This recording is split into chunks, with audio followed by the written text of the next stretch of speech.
Hello, everyone, and welcome to the April 2025 developer update for Star Wars Legion. I'm here with my fabulous fellow developer folk, Will Pagani. Hello. And Andrew Dursom. How's it going, guys? So for those who have stumbled across this stream, welcome. Weird that you did that, but let me give you a rundown of what we'll be doing today. Today is going to be part one of our twice yearly developer update, where we're going to talk about all of the things concerning Star Wars Legion. This one, of course, is a big one. If you watched the roadmap video or presentation during Adepticon, you know that today is the day where we're going to be dropping all of the updated cards for Star Wars Legion, which we began last year with the 2.6 stuff at Mini Stravaganza in 2024. And today we complete that journey with everything updated in the new format, in the multilingual stuff and all of that, setting us up for the release of those cards in physical printed formats coming this August. Currently is the expected date for those, where you'll be able to get the real versions if print and play is not your style. If print and play is your style, you're going to have everything today ready to go with all of the stuff that's going to be coming out later this year in the starter boxes, in those card backs, and everything else. In addition to talking about the last remaining rebalanced units, of which there are not that many, as we've mentioned many times, the vast majority of them were completed last year in order to give players all of the cool stuff up front to be able to play with and enjoy and take a look at. We do have some characters we're going to talk about today, 3 of which were previewed at Adepticon. We have 2 more added to that pile, and that will take us through that section. We also have a big update to the core rulebook in terms of little things. I say it's big because it is quite sweeping in terms of the language changes and updates that we've done. All this stuff bringing us into a brand new edition for the game. So if you're getting used to calling it 2.6 or anything like that, you don't have to call it that anymore. You can just call it Legion because that's where we're at now. We're resetting the clock and everything is back to square, normal, 0, reset to 0, right? It's a clean Something slate. like that. Clean slate. I like clean slate. So, of course, with that moment and the new starters coming, we wanted to take this opportunity to really dive in, clean up all of the rules language, make consistent styles, fix some things that were causing confusion or issues, and all that. We're going to talk all about that stuff as well today. So, with that, let's go ahead and just dive into style and language changes. Yeah, so as Schick said, part of one of the big things of this Legion refresh was we went through the rulebook and we created a new style guide for Legion. So a new kind of way of templating language and phrasing rules and mechanics to make things a little bit more clear and uniform. So as part of this, we did a language pass and we rewrote every single card in the game to conform to this new style guide. So we've got this Grievous 2-pip Supreme Commander card on the screen because this is a very good example of some of these new elements from the style guide. So you notice there's some new changes. For example, character and unit names now are bolded for ease of recognition. Keywords are going to be in the keyword style. Some game terms like round, order, trooper have been capitalized for easier recognition. Icons are now used in the game text when applicable. So things like your courage value, your range, things like that, have been pulled on the cards just to make it a little bit easier to read everything. You'll also notice one of the big changes as part of this language pass is at, within, and beyond have been changed to within, completely within, and not within. And I know Schick and Pagani, you all have talked about this in varying podcasts and stuff, but the reason we did this was to just kind of make it the definition of these words in the game rules kind of more conform with their, normal English definitions. Mm-hmm. Yeah, when we are looking at language and how to portray rules, right? We see what questions pop up inside the Discords, inside the Facebooks, inside of all these different communities and stuff, and we saw a lot of it says at. What does that mean? Like, is it just at the end of the template, or is it the whole range band, or thing? Like, well, actually, it's neither. It's all of this stuff. Mm-hmm. And then you'll also notice that another big one that comes up all the time is how long does this command card last? There's no duration here. So another big part of the language pass was adding timing clauses and durations onto all the effects of the game. Mm-hmm. So between those two things, hopefully we can remove a lot of the questions on that kind of stuff, and then we can also bring clarity for when things happen, how they happen, all that kind of stuff that fits directly into the timing charts inside the rule books and things like that. So. Mm-hmm. Really hoping for a lot of clarity here, a lot of concise language, a lot of similar language. So things that do similar things will always use the same templating and things like that. Whereas this may not necessarily be as exciting as unit changes, which we will get to soon. It is a very important thing to have done and to do in all of this. So let's talk, before we dive into the reworked units, which of course is what everyone wants to see. Let's talk a bit more about the rest of the rulebook changes that you're going to get in the core rules update that's going to go live right after this panel. So we have a quick slide that's just going to give you a quick overview of the ones that we're going to touch on. These are the biggest ones. Of course, the language pass also has some little bits of touches on everything else. So let's start with area terrain is getting revamped and revitalized. A big thing that we talked about is wanting to see more area terrain used on tables. However, the previous rules and how area terrain functioned made it so that it was really not a pleasant thing for players to kind of suss through and determine and those kinds of things. And also didn't add a lot of value to tabletops in general. So there's been some pretty big adjustments there to make area terrain something that we're going to see more. As war gamers, we love area terrain. It's some of the coolest terrain that you can have on the table. Making sure that it functioned well was important. So Durson, talk us through how area terrain has been adjusted. Yeah, so as Schick said, the rules before were kind of intended as kind of a catch-all for whatever kind of area terrain you wanted, and they worked very well for some things, and then for other things it got kind of unintuitive. So we've cleaned up area terrain for clarity. Now the kind of footprint or the base of the area terrain blocks, it still has a silhouette, for the height of the terrain, but it now blocks line of sight through it. And units can see into and out of it, right? So if you have a piece of area terrain, between two units, they can't see through it, but they can see units that are inside it, and units inside can see out of it. It gives you cover. This will be a little bit more intuitive and clear, and kind of, be a more blanket rule that will work with whatever kind of area terrain that you come up with to build your battlefield. Yeah, between forests, ruins, wrecked vehicles, all the cool things that we often think about that belong on a battlefield for a war game. Right. We want to be able to see that as well. So we're excited about those changes. And then, of course, on that list, we had command, hand, and orders. This is a specific one. You saw it a little bit with Ahsoka Tano with her reveal at Adepticon, where all of a sudden these command cards had Ahsoka Tano, Padawan Commander. If I'm getting those two, I want to say Padawan Commander, Padawan Commander. I got it. I'm there.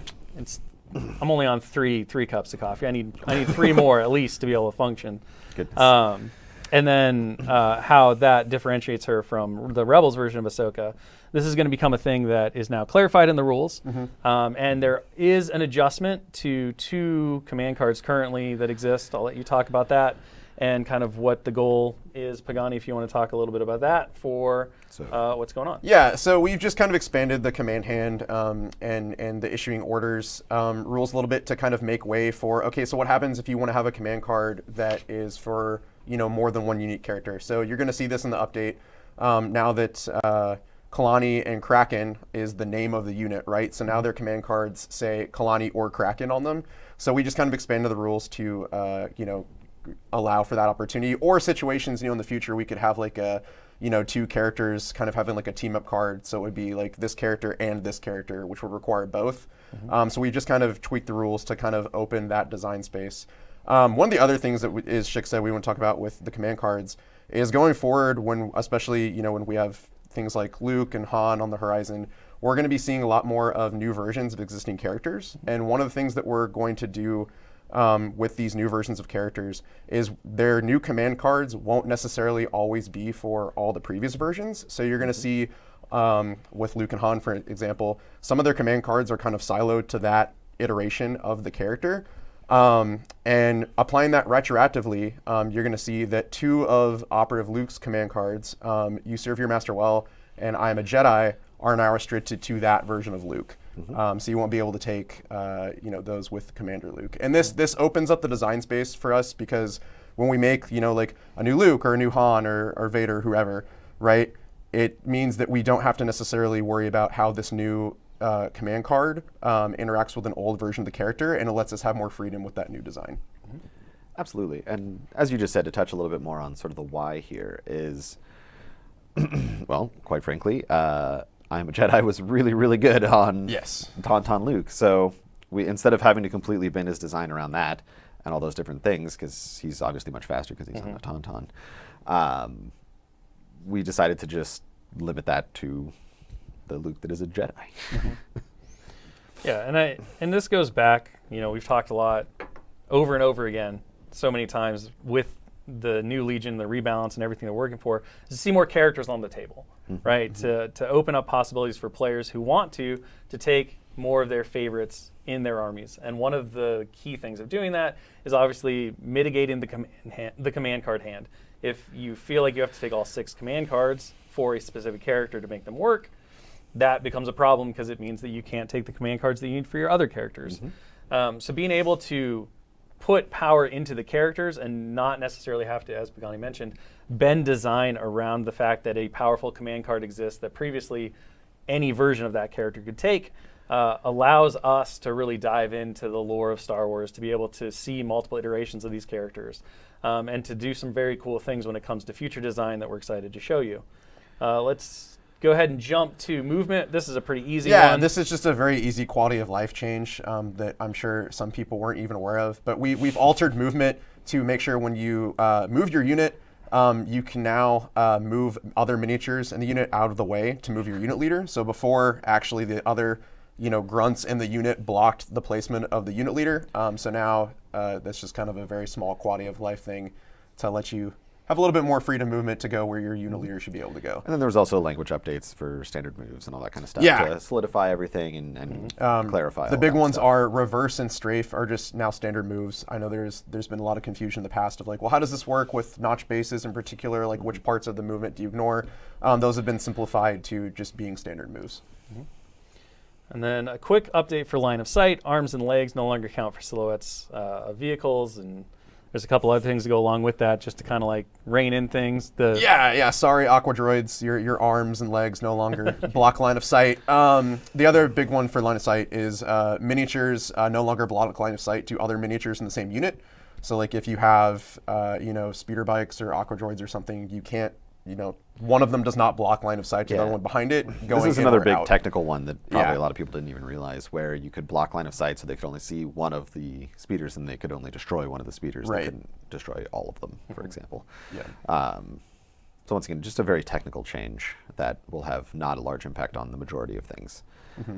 We did say that legs do not block line of sight. Correct me if I'm wrong here, though. The silhouette for a ground trooper is still from the top down, so you will you can't see between their legs. Correct. It's just if your leg is sticking off or up. I think like a crab droid, right? Like the crab droid kind of has a leg that comes up that goes a little way bit. up. Correct. So, goes out. Yeah, that the leg is specifically there's talking about the crab not droid, a particularly functional change here.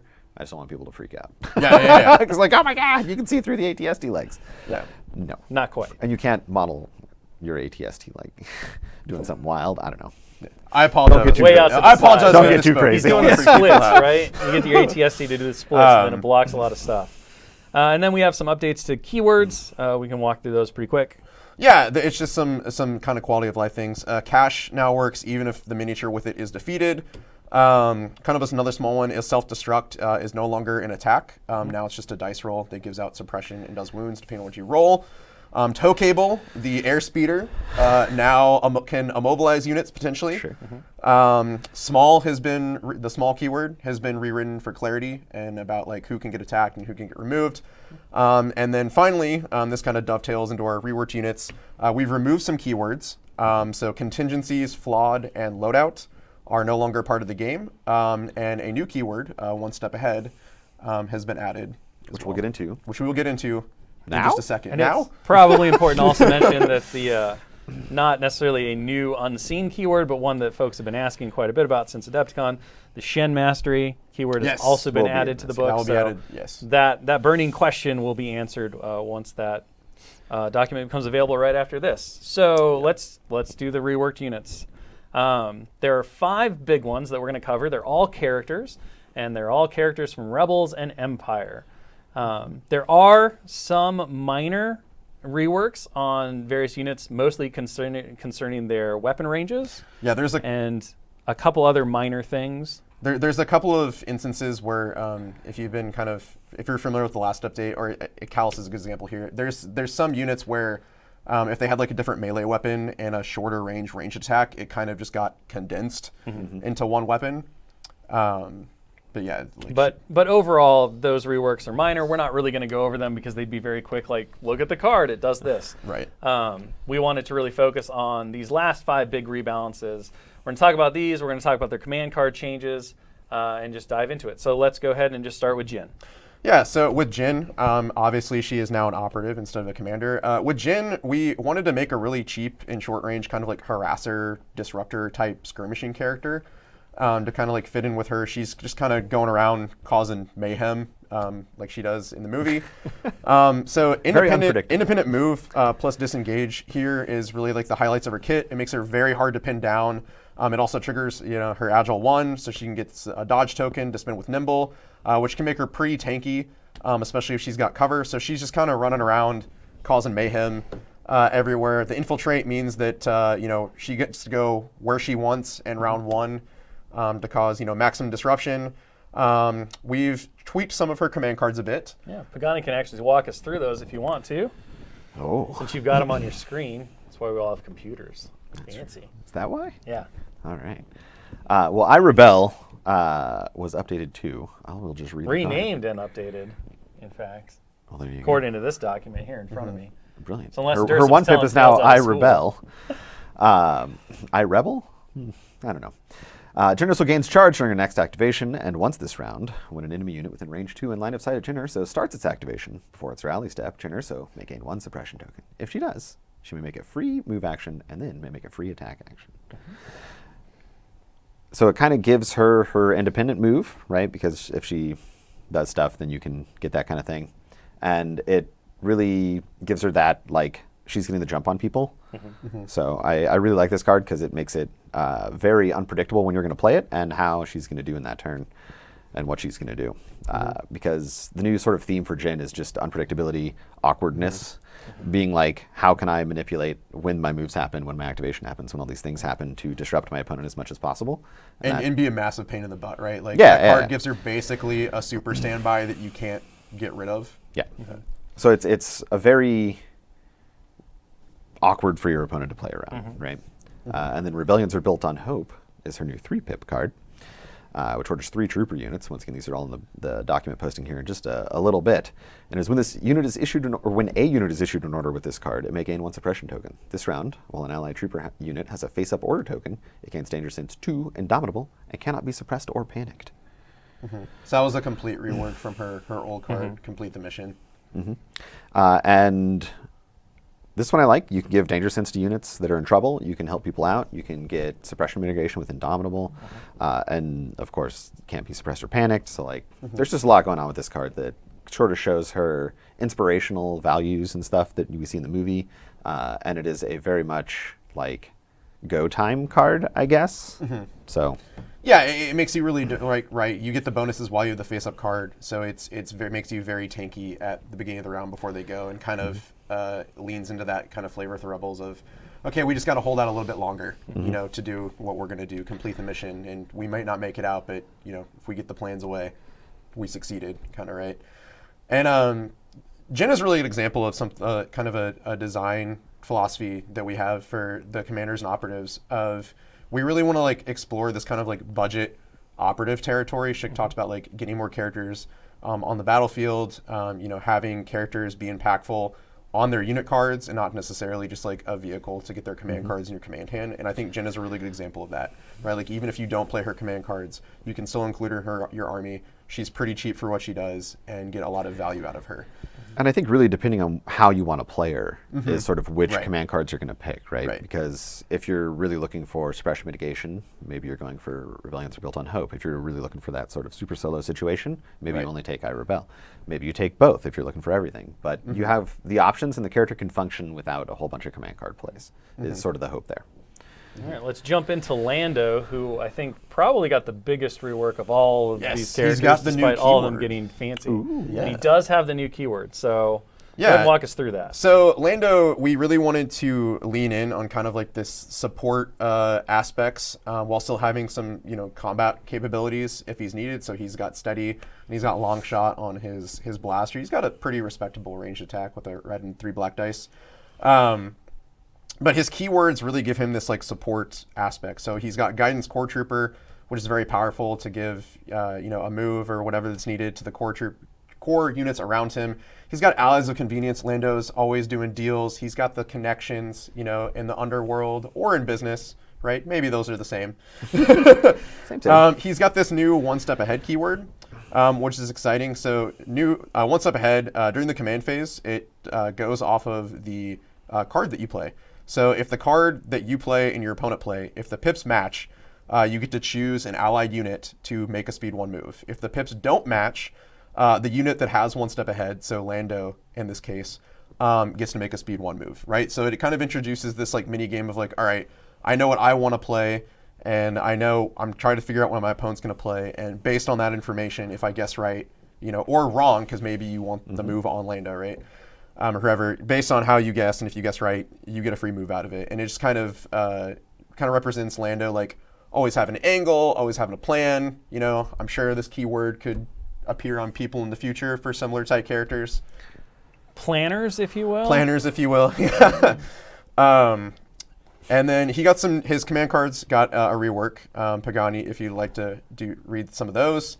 We wanted to kind of lean into that like gambler, scoundrel aspect of Lando, and so 2 of these kind of reworked ones have kind of a luck element to them. For sure. One of the things I want to talk about before we get into what the command cards do specifically with that luck element is that Lando as a gambler is a gambler. He's there to take risks, but he's also always kind of got that backup plan. Right. So a lot of the times when we were designing this character, a lot of the things that we talked about were like, well, he's going to take this gamble, and if it goes well, it's great, but if it doesn't go well, he's got a backup. Right. So a lot of these have sort of that built into them.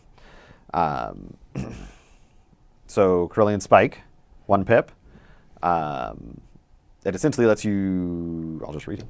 At start Lando Calrissian's next activation, he may choose up to 1 enemy unit within range 2 and in line of sight. If he does, roll 2 red attack dice and resolve the effect shown below for each matching result.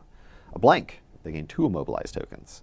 A hitter surge, they gain 1 immobilized token, and on a crit, Lando gains 2 immobilized tokens. So things can backfire here on poor little Lando, but hopefully it's going to work out. And then it also has a divulge during the setup step.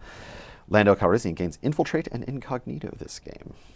It's pretty good. So he can be a sneaky boy, running around doing that kind of stuff. And then he has Ace Up His Sleeve, which is also a 1 pip, but counts as a 2 pip. If this card already is, he's cheating. He's already all about cheating. It. He's got it. He's tucked an extra 1 pip right in there. If this card is in your command hand during the resolve command card effects step of the command phase, after revealing command cards, but before resolving command card effects, you may return your revealed command card to your hand and play this card instead. Treat this card as having been selected, played, and revealed instead of the other card. So this is kind of a nod to the contingencies going away with him Yes. being able to swap out one of his cards in that way. Because we liked the contingencies idea. We didn't like how it was really implemented in the game, how it had some weird rules oddities, and it had a lot of complex language to do something very simple. So we've kind of reimagined that idea, which was really neat, into this command card. And it is a 1 pip that I want to point out orders 2 units, orders Lando and 1 unit. So you can kind of sneak in with an extra order in there. You do this kind of stuff. You can surprise people with it. So I think there's just a lot of play here. And how that interacts with 1 step ahead is pretty cool. So you can really get all that in there. I think that's my favorite of his new cards because it's like we said, like he cheats, right? Like he's got a backup plan. He's got the ace up his sleeve and things in case things go sideways, right? He cheats. It gets an extra order. It lets you change the card, and it's an extra 1 pip, right? So it just really captures that flavor. And then his new 3 pip Idiot's Array. Love the name. Classic Sabak. Classic. Until the end of this round, each time an allied unit with a face-up order token makes an attack, if the defending unit is within range 2 and line of sight to Lando Calrissian, and its attack pool contains at least 1 blank, surge and hit result during the reroll dice step, you may change 1 hit and 1 surge to a crit each. Yeah, so it's basically just a slot machine. If you hit the jackpot, you get to change some results in the attack pool. And something that I really like about these command cards, we talked about Lando being sort of this gambler, right, is these are very short range, right? Lando has to be within range 2 of things. So that's going to require him to really move up the table. And that's not necessarily where he wants to be because he is more of a supporting commander, but I mean, he can mix it up as well.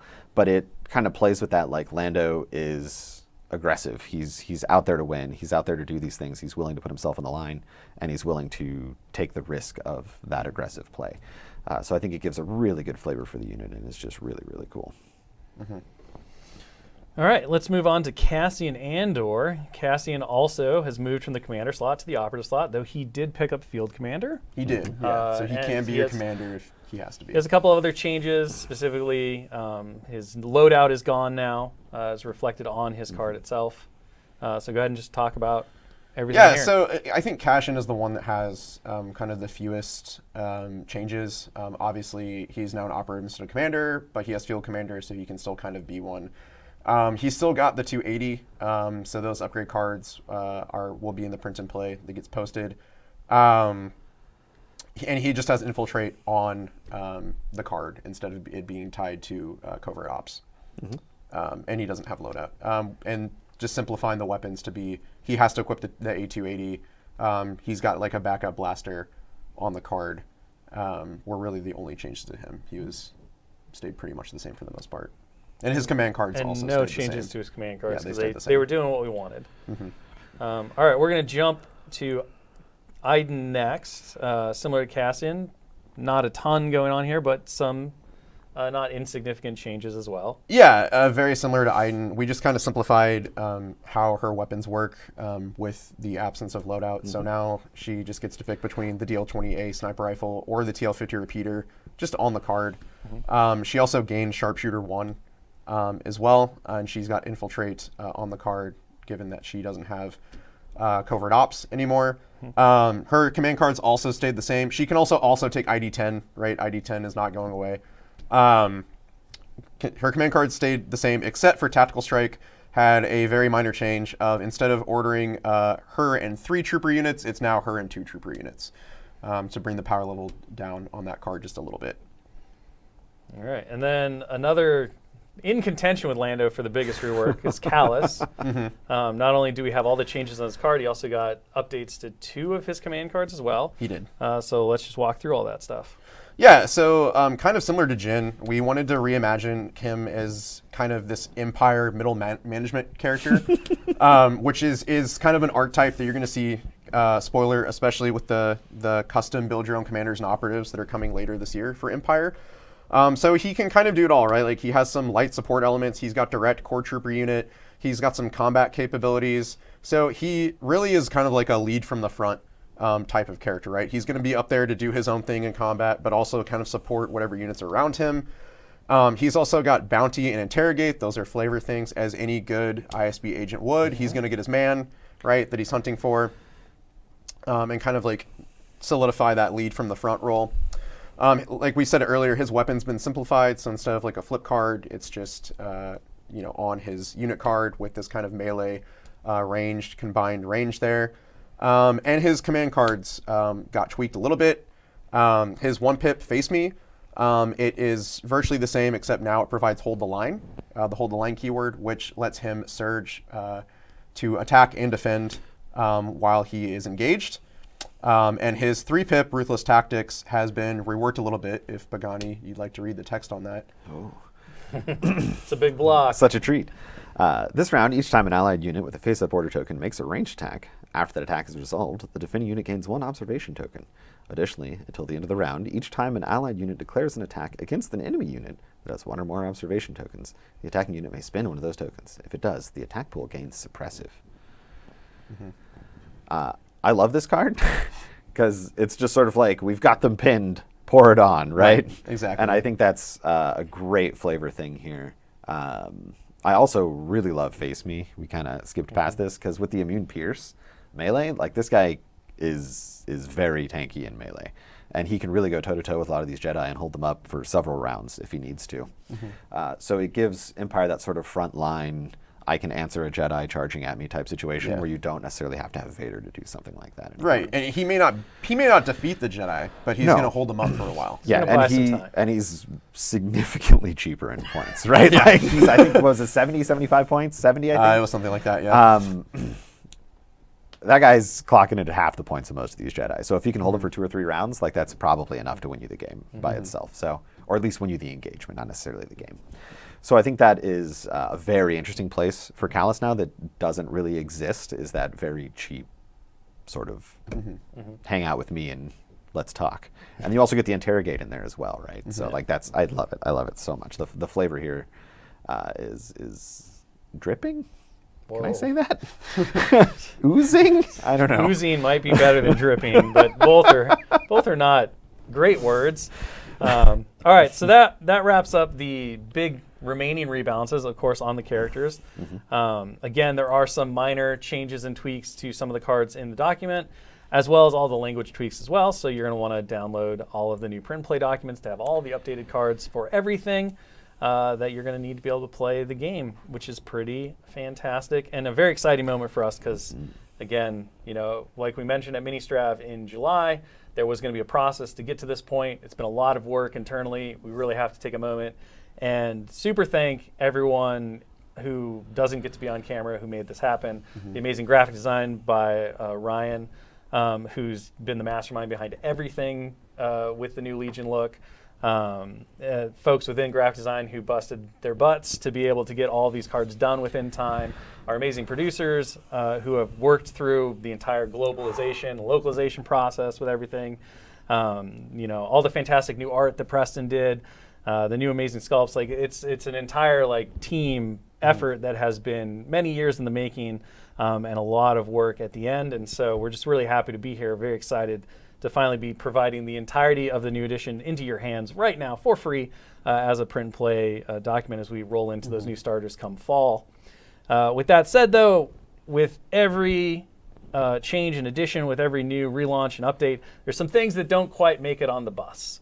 And so we want to take a moment and talk about that part of it as well to let you all know what you're not going to find in these documents, give you a little insight as to why and moving forward. So with that, let's go ahead and dive into some of the things that will not be appearing in this next phase of Legion. Starting with the DC-15 Phase 1 Heavy Weapon Trooper.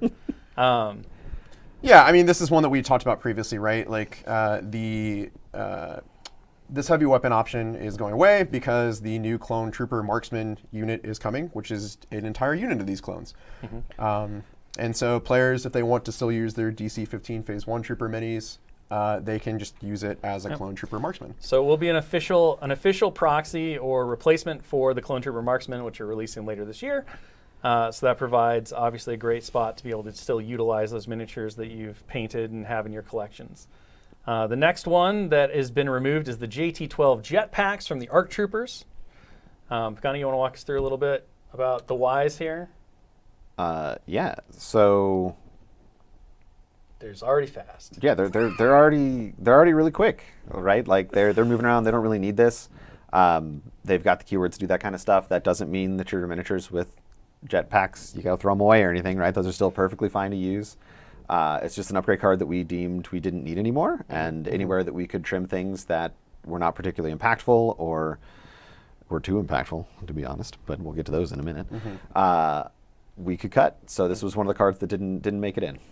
And the idea is they already have scale as well. So the jetpack they're kind of already is kind of already represented. built into the kit with the expectation that this card was going to be removed in the final version for the relaunch of the game. Next up, Rebel Pathfinders. So the Rebel Pathfinders as their own unit is going to be going away. You'll notice that Rebel Pathfinders are not in any of the card updates here. For the moment, there are various reasons for this, specifically development-wise. We had many discussions with LFL and our partners there. Everything that we do has to go back through approvals and discussions, and so we want to make sure that the new state of the game reflects and represents the Star Wars lore and mythology as accurately as possible. And Pathfinders were already in a pretty full slot within the Rebel faction itself. So we've decided for the moment, at least, to remove Pathfinders as a unit choice. However, you absolutely can use all of your Rebel Pathfinders as official Rebel Troopers. So if you already have some of those, you can add some diversity into your Rebel Trooper units even more so with your Rebel Pathfinders. Let's move on and talk about, which we discussed a little bit at Adepticon, the generic commander units.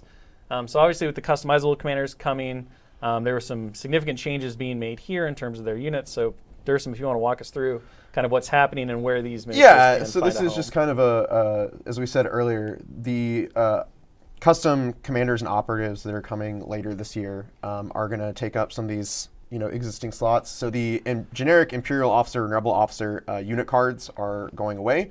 You can still use those miniatures as the personnel upgrades for the core units in those two factions. For the Separatists, Kraken and Kalani, those are now the names of unique units. They're not a subtitle for the generic Super Tactical Droid unit. So the generic Super Tactical Droid unit is going away. That's going to be replaced by the new custom Super one Tactical that's Droid coming. Commander. Yeah, in the future. Sorry. Mouthful of words. Mouthful words. Also, you notice the Clone Commander's on there. The Clone Commander, generic Clone Commander, will be staying as a unit card, so he's not going anywhere. But the Imperial Officer, the Rebel Officer, and the generic Super Tactical Droid will be going away. All right. And then the last for the units that we're going to talk about, which are not going to be making the transition to the new edition, is Emperor Palpatine and the Imperial Royal Guard are being removed from this next phase of Legion.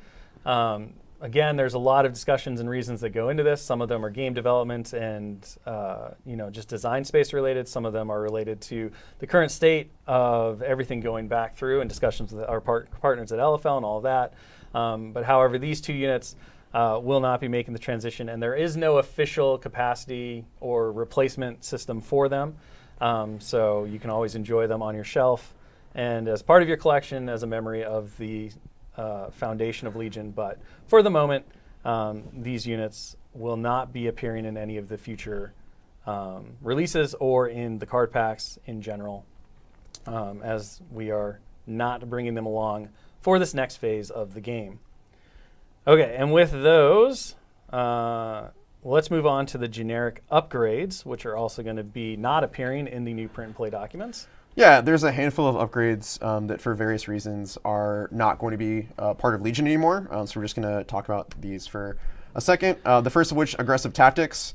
So regardless kind of what faction it was taken in, Aggressive Tactics mathematically was just a little too efficient at delivering surge tokens to units with red defense dice, which substantially increases their durability. And so for this reason, some other balance reasons, we have decided to remove it from the game. Battle Meditation and Comms Relay, these are both getting removed for the same reason. These upgrades were commonly used to kind of cheat orders onto units and kind of bypass a lot of command card restrictions, which could lead to some very unintuitive or unintended kind of gamey feeling interactions. So those are being removed. Esteemed Leader, it had some unwanted interactions with the new backup mechanic, and it was constricting design space for how that new backup mechanic and Guardian was working in some future designs. And then finally, the refurbished Gaunt Droid. That's my boy. It was just, the mechanic was a little bit just too efficient, and it was constricting design space. And for that reason, we've decided to sadly remove the Gaunt Droid. Look at him. He's just trying to do his job. He did it too well, and that's the problem. He did. And of course, all of these, with all of these removals, all of these changes, two things, whether they have an official use now or they sadly do not, every decision was made with the utmost care and consideration for the future of the game, how we plan to move forward, what new characters we want to introduce, and of course, making sure that we're proper stewards of the amazing IP that is Star Wars as well. So we all here are hobbyists. We all have many, many miniatures painted on our shelves. We love to play these games. We understand the amount of passion, time, and dedication and effort that go into each and everything that wind up on a gaming table. So trust us when we say we take these decisions very seriously, and we did our utmost best to make sure that we minimized any kind of impact on you all in the community and as players and longstanding veterans of the game. And with that, let's talk about what might be coming for the future. The future. Also known as the November 2025 developer update. So important to note, there are no points adjustments to things that are not already listed in the rebalances. So if you already got a points adjustment in November, that was the last points adjustment. So there's nothing new points-wise here. There's several reasons for that. Bakani, I'll let you kind of go through the thoughts behind that, where we are right now in terms of our analysis of the game and where we stand in terms of those kinds of adjustments. When we launched the start of this update, right, we changed an awful lot of things. We changed mission building. We changed a lot of how battle forces work. We changed a lot of how armies are built and taken and what they need to be doing and that kind of stuff. And we did our best effort to playtest all of these things and do everything that we could do. We know that we had some emergency changes to things like ARC troopers and things like that. And we had the last points update that we did. But we still really want to see how this is all going to shake out before we do too many more changes. There's a lot of exploration left to do inside of this version of Legion. There's a lot of things that we have to learn as developers. There's a lot of things that you have to learn as the community and all those different things. So doing changes now without all of the full picture or even close to the full picture would be irresponsible. So we are really pushing to gather more information to see how all of this plays out. We're going to have all of the 5 new updated commanders here. That's going to make hopefully some big waves as we move forward. We're going to have the customizable commanders coming. We're going to have the new starter sets, all those kind of things. And we want to make sure that we understand exactly what's going on in the game before we start making points updates and changes to things. So that is why we have chosen not to do any points updates beyond what was talked about here in this update. That being said, we're going to have sort of a new system thing going here where we're going to talk about what we're watching. Yep. Now, that doesn't mean that if it's not on the what we're watching list, it will not receive changes. No, these are just sort of the major things that we are keeping an eye on right now to say that we see you. We see the community talking about these things. We're listening, and we are keeping an eye on the things that you all think are problems, whether that be of too high power level or too low power level, or anything in between. Yep. Right? Yep. And so, again, one of the big things, I think, again, just to reiterate something that we say over and over and over again on every discussion about development, balance updates, points, all of that stuff. Moving too quickly, as Pagani said, can destabilize a game and cause more problems. Every single change has a gigantic ripple effect. The November update with points for many of the clone units that were overperforming is a great example of that. Once those adjustments were made, all of a sudden you saw rebels and separatist armies that were struggling against the oppression of the clone forces and what they were able to bring to the fore shoot up, right? And we've seen a dramatic change in terms of the balance overall in those things. So little things can have dramatic effects. It's very important that we always maintain the fact that we believe very confidently and have tested as thoroughly as possible any change because of that. Looking at the whole aggregate, well, it feels like we've been with these points and with these units for a long time. It's only been slightly over 6 months. And a lot of the great data that we're now diving into came from several of the tournaments and larger events, the GTs, the Worlds Tournament, and those things that have only just concluded. So where we are now, as we show you the watch list, is we're analyzing and looking at all of that data. We're identifying trends, things that we think need adjustment. We're then going to dive into those things, discuss what those adjustments will be, and then we're going to test those things. We're going to test those changes extensively before delivering them. So as Pagani mentioned, when we show you kind of the on the watch list currently, I think are the big community talking points right now, which Tony, if you want to bring those up, it is Riot Troopers, Aqua Droids, and Sleeper Cell. Now, Aqua Droids are very new, and I think the community is still figuring out how they play, how to play around them, what solutions and opportunities there are for them. But we do know that they've come in quite strong, so we are aware and are going to be watching those very closely and analyzing some of the data there. Riot Troopers, we've had this discussion many times. We do believe that they are slightly under. How to go about best adjusting that to make sure that they come out in a great spot and don't cause further problems is something that we are actively working on now. And Rebel Sleeper Cells, I think, is a bit of a mixed bag. We're somewhat undecided currently whether they are just strong or are they too strong. Obviously, when they came out, they're very powerful, but what we often see throughout development is that the new thing is always very powerful if it is strong because it's new. And players haven't quite figured out how to defeat them, those kinds of things.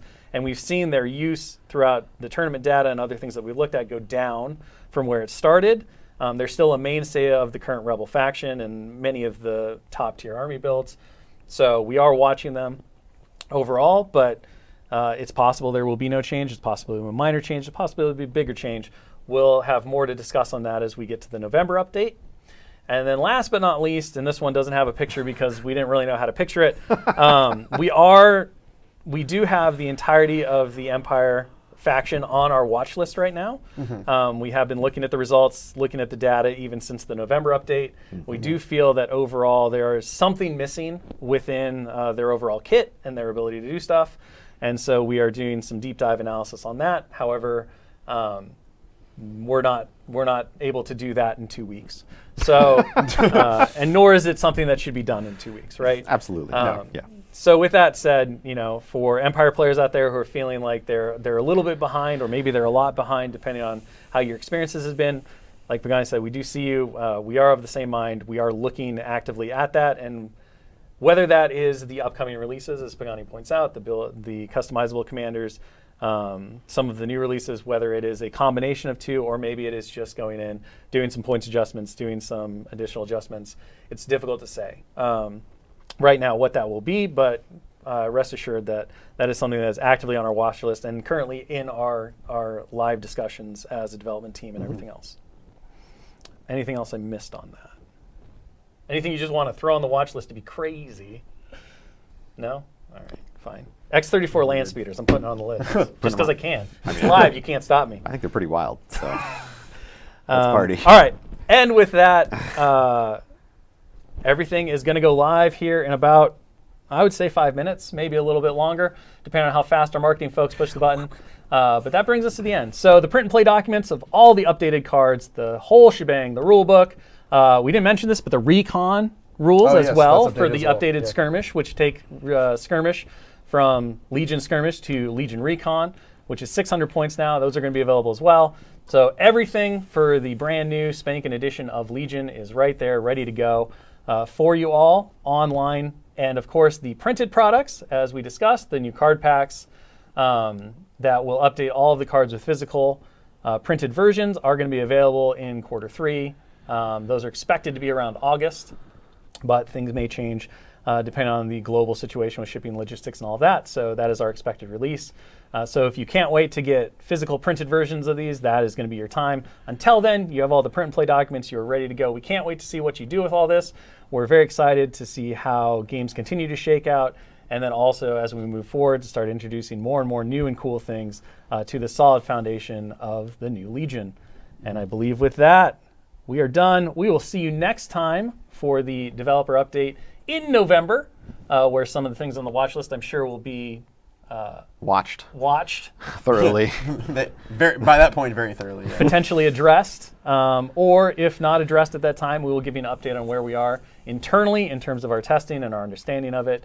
Because again, our goal is to make sure that every change that we make is thoroughly vetted and only adds to the health of the game. It doesn't just change things for change's sake, because that is not what we believe healthy game development does. And we want to make sure that we're always offering the best experience possible. And with that, we want to make sure that every change that we make only leads to a more positive outcome rather than a different outcome. So thank you so much for joining us. There is going to be an article that's posted online that also addresses and summarizes a lot of the points and discussion that we had here. So if you missed something or you want some more clarification, that article will be a great place to go to. Or if you have friends or people in your community who are like, I don't want to listen to these guys jabber for 45 minutes, they can read an article. Of course, we're going to be on a lot of different podcasts, so if you have a favorite community podcast, likely they'll be grilling us over all this stuff, and we'll be providing more insight and information there. And with that, go forth in Legion. Thank you so much for joining us. Can't wait to see you on the next one. Goodbye. We did it.